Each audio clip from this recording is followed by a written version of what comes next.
এই ঠান্ডা পড়া গরমের মধ্যে চুমকিওয়ালা জামা পরে আজকে যাচ্ছি সবাই মিলে আমার ফুপুর বাড়িতে। ঈদের পরে এত ঘুরে বেড়ানো হচ্ছে বলার বাইরে। আজকে আমরা সবাই মিলে যাচ্ছি আমার ছোট ফুপুর বাড়িতে। আমি সুন্দর করে সেজে গুজে একদম রেডি। আমার খুব পছন্দের একটা ড্রেস পরছি, আর এই ড্রেসটা পরার পর আমার হাজবেন্ড বলতেছে ঈদের জামার থেকেও নাকি এই জামাটা পরে আমাকে বেশি সুন্দর লাগতেছে। যাই হোক, আমরা সবাই রেডি, সকাল সকালে যাচ্ছি আমার ছোট ফুপুর বাড়িতে। আর এত পরিমাণে গরম আজকে বলার বাইরে, যে পরিমাণে রোদ আর গরম, একদম সিদ্ধ হয়ে যাচ্ছি। আর আজকে কিন্তু আমরা সবাই মিলে যাচ্ছি, আমার আব্বু আম্মু, আমার চাচা চাচি, আমার দাদি, আমরা সবাই। এবার ঈদে একদম লম্বা ছুটি, আর সবাই আসছে ঈদ করতে দাদু বাড়িতে। এখান থেকে এখন যাচ্ছি আমার ছোট ফুপুর বাড়িতে। এই তো এখানে আমি আর আমার আম্মু, আর এদিকে হচ্ছে আমাদের ড্রাইভার, মানে তোমাদের ভাইয়া আর কি। তবে গরমের মধ্যে আব্বুর মন মেজাজ একদম খারাপ। দাদিও আমাদের সাথে যাচ্ছে, দাদিকে সামনে বসিয়ে দিলাম। আর এখন সবাই মিলে চাপাচাপি করে যেতে হবে। মনে হচ্ছে আমরা সবাই মিলে একসাথে বিয়ে খেতে যাচ্ছি। আমরা সবাই একসাথে গাড়িতে বসলাম, আর আমার আব্বু আর চাচু যাবে বাইকে আমাদের সামনে সামনে। আমার ছোট ফুপুর বাড়ি যদিও খুব একটা দূরে না, দাদু বাড়ির কাছেই। মানে আমার দাদা তার ছোট মেয়েকে বাড়ির কাছে বিয়ে দিছে আর কি। পিছনে তো সবাই মিলে চাপাচাপি করে বসে একদম অবস্থা খারাপ। কিন্তু দেখো ওরা দুজন সামনে কি শান্তিতে রিল্যাক্সে বসে আছে। এইদিকে হচ্ছে আমার দাদি, দাদিকে হাসতে বললেও হাসে না, কারণ দাদির দাঁত নাই। আর এটা হচ্ছে আমার ছোট চাচাতো ভাই, খুবই ইনোসেন্ট। আমি হাই দিতে বলছি তাই হাই দিচ্ছে। গ্রামের একদম সরু রাস্তার মাঝখান দিয়ে আমরা যাচ্ছি।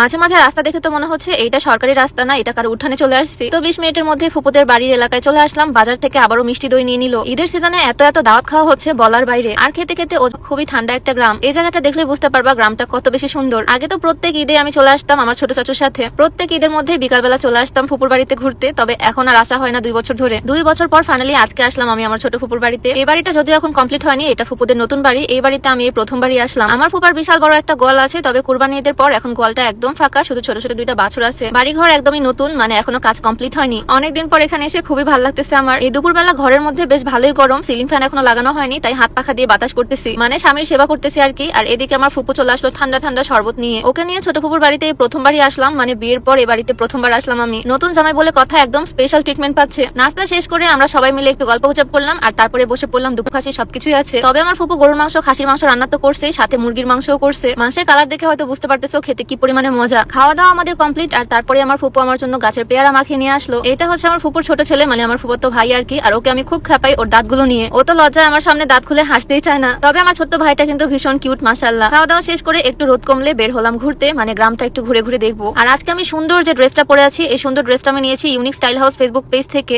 এরকম আরো সুন্দর সুন্দর গর্জিয়াস ড্রেস তোমরা unique style house Facebook page থেকে পেয়ে যাবা। পেজটা আমি ডেসক্রিপশনে মেনশন করে দিব, তোমরা চাইলে ভিজিট করে আসতে পারো। তো যাই হোক, আজকের ভিডিওটা এখানে শেষ করছি। সবাই ভালো থাকো, সুস্থ থাকো, দেখা হয়ে যাবে নতুন ভিডিওতে। সবাইকে আল্লাহ হাফেজ, আসসালামু আলাইকুম।